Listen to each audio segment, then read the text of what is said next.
সকল রাজনৈতিক নেতাদেরকেই আমরা আমাদের মেম্বার করি, কারণ আমাদের আপনার রাজনৈতিক প্ল্যাটফর্ম থেকে যে কথাটুকু আপনি বলতে পারেন না, সেই কথাটুকু যেন ইসলামী সমন্বয় পরিষদের প্ল্যাটফর্ম থেকে আপনি বলতে পারেন।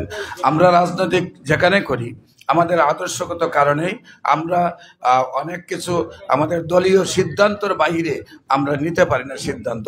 সেই জন্য আমাদের ইসলামী সমন্বয় পরিষদ আমরা চিন্তা করি যে প্রত্যেকটি রাজনৈতিক দলের নেতৃবৃন্দ যাতে তার উন্মুক্ত কথা বলতে পারে, রাজনীতির বাইরে যে কথাগুলো বলার প্রয়োজন সেই কথাগুলো যেন বলতে পারে পরিষদ।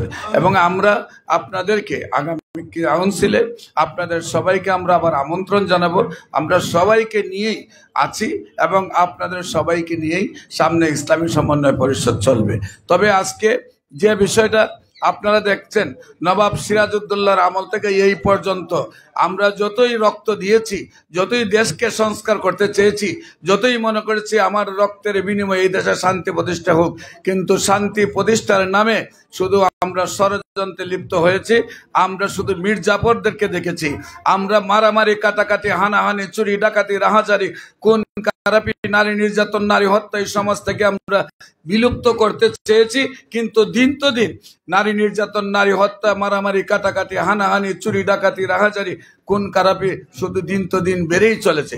আজকেও আমরা যে এই নতুন করে দেশ স্বাধীন করার পরেও আজকে আমরা দেখতে পাচ্ছি বর্তমানেও একটি ষড়যন্ত্র, কয়েকটি দল শুধু তারাই মিটিং করে, তারাই শুধু যোগাযোগ করে সরকারের সাথে। এই দেশে যে আরো 300 রাজনৈতিক সংগঠন আছে তাদের কথা কিন্তু তাদের মনে নেই।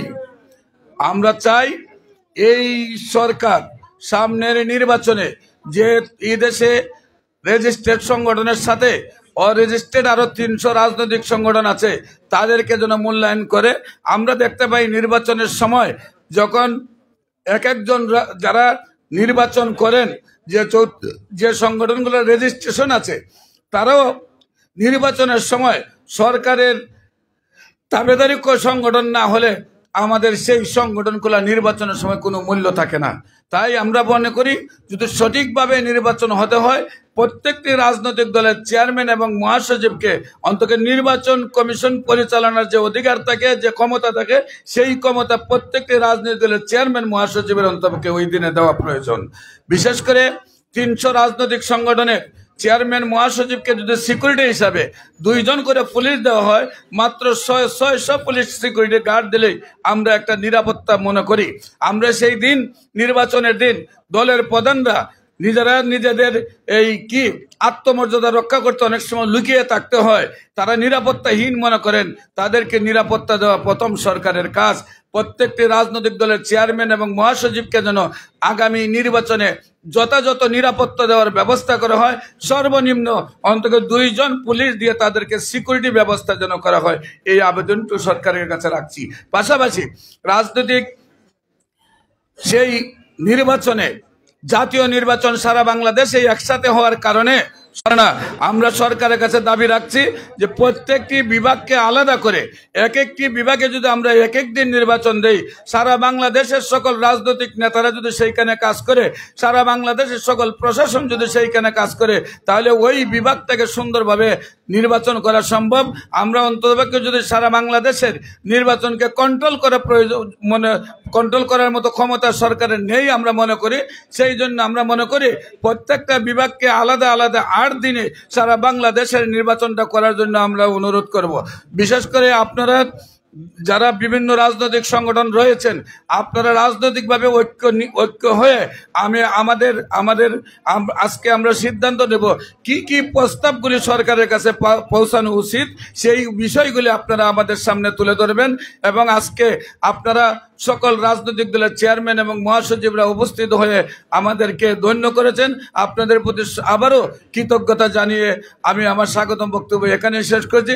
সবাইকে ধন্যবাদ। সময়ের অভাবে আমরা কথা বলতে পারি না, আমাদের প্রত্যেকজন চেয়ারম্যান এবং মহাসচিব যাতে কথা বলতে পারেন সেই জন্য সারা দিন ব্যাপী আমরা হলটা নিয়েছি, সারা দিন ব্যাপী আমরা খাবারের ব্যবস্থা করেছি।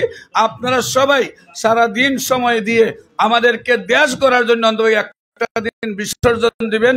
এবং গত দিনেও আমরা ইসলামী সমন্বয় পরিষদের উদ্যোগে আপনাদেরকে যখন ডেকেছি, আপনারা একটা সারা দিন পরিশ্রম করে আপনারা আপনাদের অভিমতগুলা প্রকাশ করেছেন।